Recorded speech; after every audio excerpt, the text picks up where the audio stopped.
And Boston's going to announce, I'm told, that Ime Udoka will be suspended for the entire 2022-2023 season.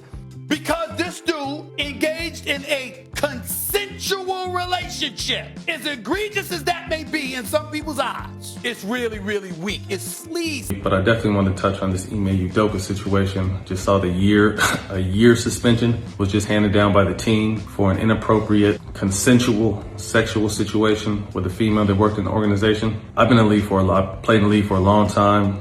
Anyone who played in the league could tell you this is a very common situation.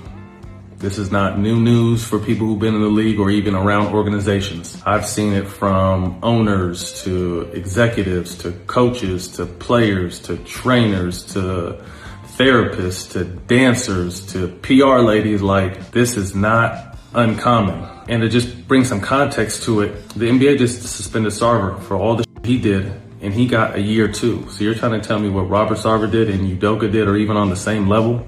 Even in the same book, yet they warranted the same amount of time? This is a bad look, man. The Celtics, whoever made this decision, it was a terrible decision. You want to suspend a man 15, 20, 25 games, but a whole season for a consensual situation that not only happens in the NBA, but happens in every single workplace. This was a terrible call, man. Y'all let me know what you think down below. A few moments later. So last night I spoke on this Ime Udoka situation without having all the facts. And I think as a part of the media, often the media speaks to something, and when they're wrong, they won't come out and say it. And since I'm a part of the media now, and I try not to be like everyone else, I try to, report and talk with facts and honesty. And I clearly have to say last night, without knowing all the facts, I spoke on Ime Udoka's defense. And after finding out the facts after I spoke, I erased what I posted, because this situation in Boston is deep, it's messy, it's 100 times uglier than any of us thought. And that's why I erased what I said. Some things happened that I can't condone, I can't back, and it's not my place to tell you what happened. If it ends up coming out, it ends up coming out. But that was the reason why I erased in my post last night, because after I posted it, I got a call from someone who had all the details, and the shit is deep. So, man, praying for everybody involved. Hope everyone gets through this. And I saw a lot of blogs picked up what I said, even though it was only on my page for like 2 minutes. So hopefully they pick this up too, for me being wrong and jumping out there without the facts. So that's where I'm gonna leave it. God bless, and I hope everyone has a good weekend.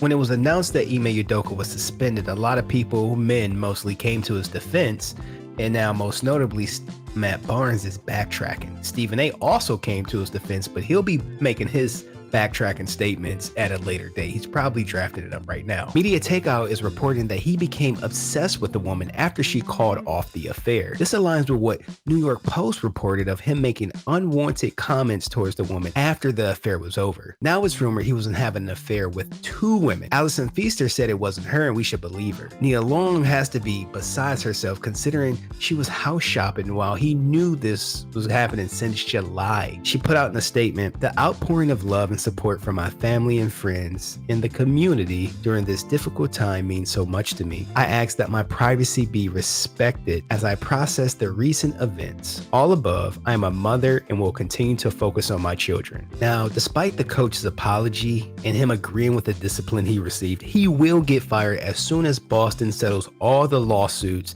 that his actions will generate. And if what I'm hearing is true, he deserves it. Management said he would be the only one to receive discipline, which leads me to believe that they didn't care about the consensual relationship. That's what everyone thought he was getting suspended for.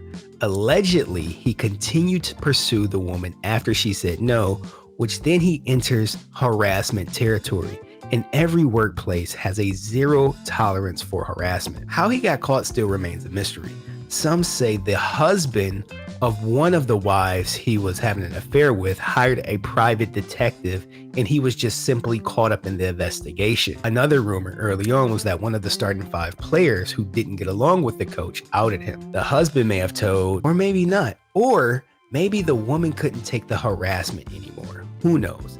Either way, he fumbled the bag. Eventually, he'll probably coach again, but notice, no one is coming to his defense anymore. And Stephen A. Smith will backtrack it on Monday. I promise you. He may backtrack it this week. He may be backtracking his statement right now. He may be drafting up that report. But what do y'all think of this whole entire situation?